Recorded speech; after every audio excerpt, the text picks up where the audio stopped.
So part 2 of the project, and question 4 in particular, is dealing with how much time off does an officer get?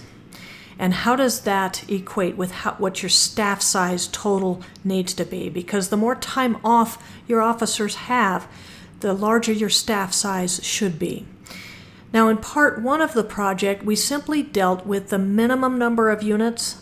We added in some performance units, but we haven't factored in things like breaks and regular days off, which means weekend time. We haven't factored in holidays or military leave.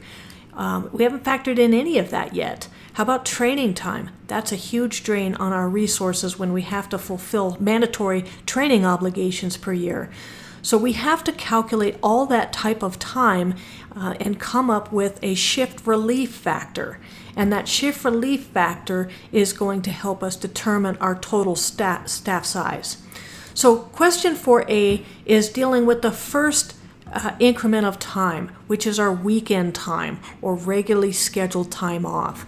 So not everybody works a 40-hour average work week. There are some departments that have varying different days off or different hours per week, and some exceed 40 hours a week and some are below 40 hours a week. And so if it's not 40 hours a week, we have to do a calculation. And so that's not good. And the formula that we use to calculate the average or the regularly scheduled time off per officer was provided on the slides. But the formula is as follows: 365 minus 365 times your average work week, for me, which is 38.11, divided by 7, because there's 7 days in a week, times your shift length, which is 8. Please make sure that you don't forget a part about this part here. So follow the equation, make sure you write down every step to ensure that you get the right answer. So I want to do what's in the parentheses first.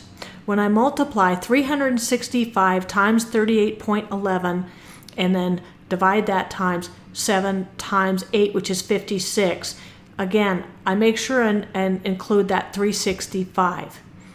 And then again, do what's in the parentheses first. So I take this 13,910.015, I divide that by 56, and I get 365 minus 248.395, and when I do that subtraction, I come up with 116.6 days.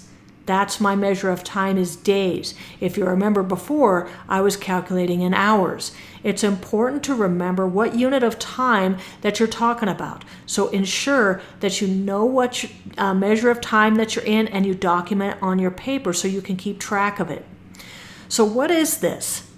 This means that the weekend time equates to 116.6 regularly scheduled days off or weekend time per year. This is the time they get off just for their weekends.